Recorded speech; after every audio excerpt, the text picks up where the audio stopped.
Now we can do the fifth question. First, consider 2x square minus 5x minus 3. Okay, it is a quadratic polynomial. We can factorize using the product sum method. So,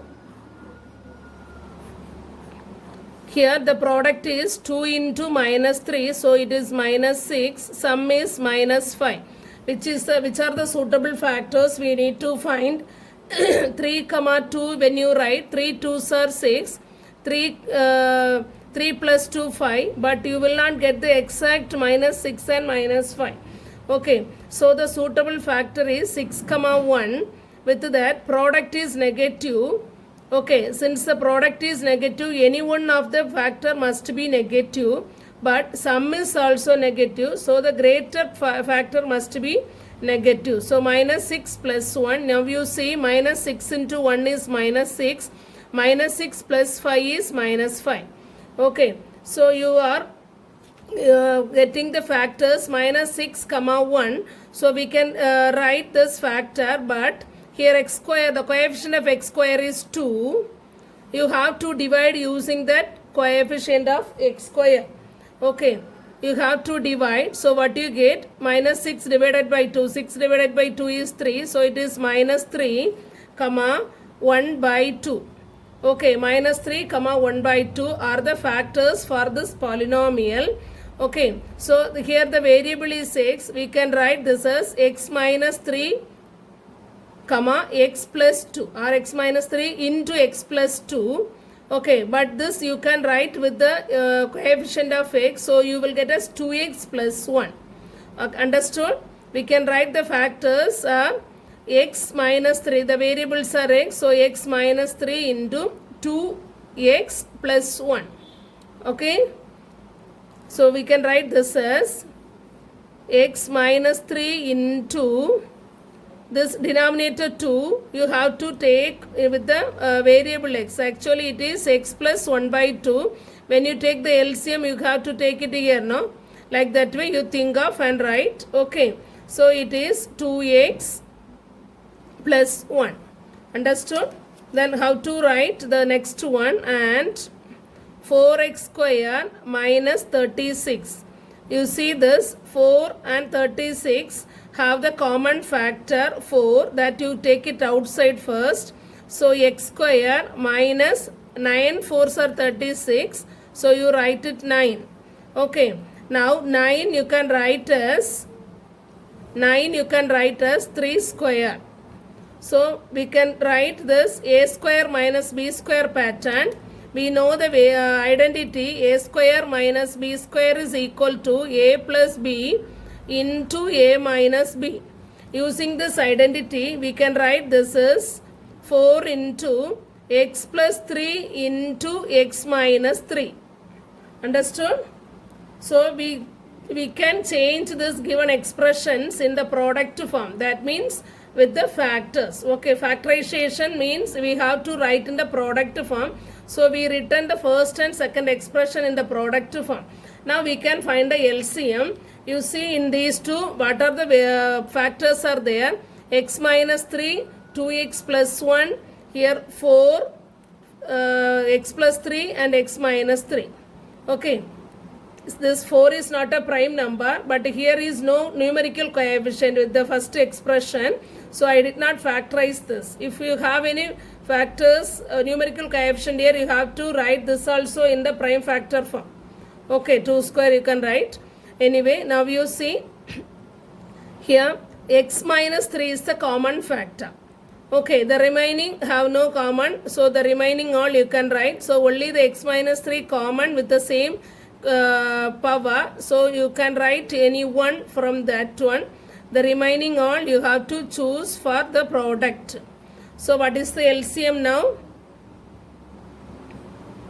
LCM is x minus 3 into 2x plus 1 into 4 into x plus 3.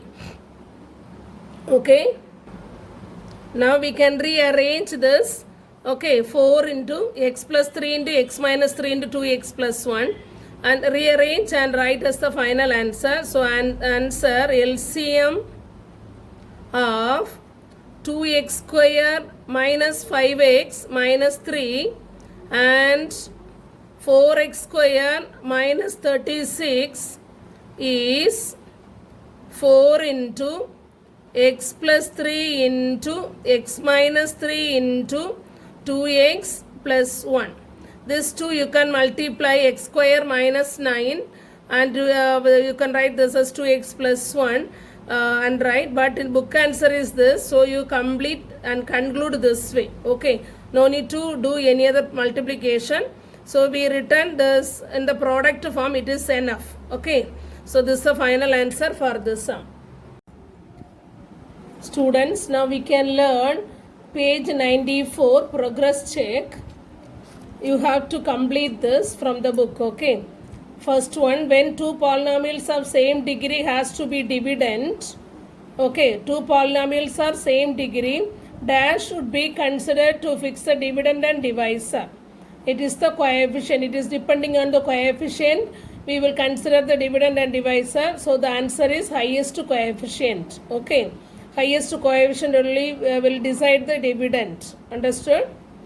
Second one, if r of x equal to 0, when f of x is divided by g of x, remainder is 0, then f of x is dividend, g of x is the remainder. So how can we say if our remainder is 0, the divisor only the GCD, so the divisor g of x is called the GCD of the polynomial. Understood?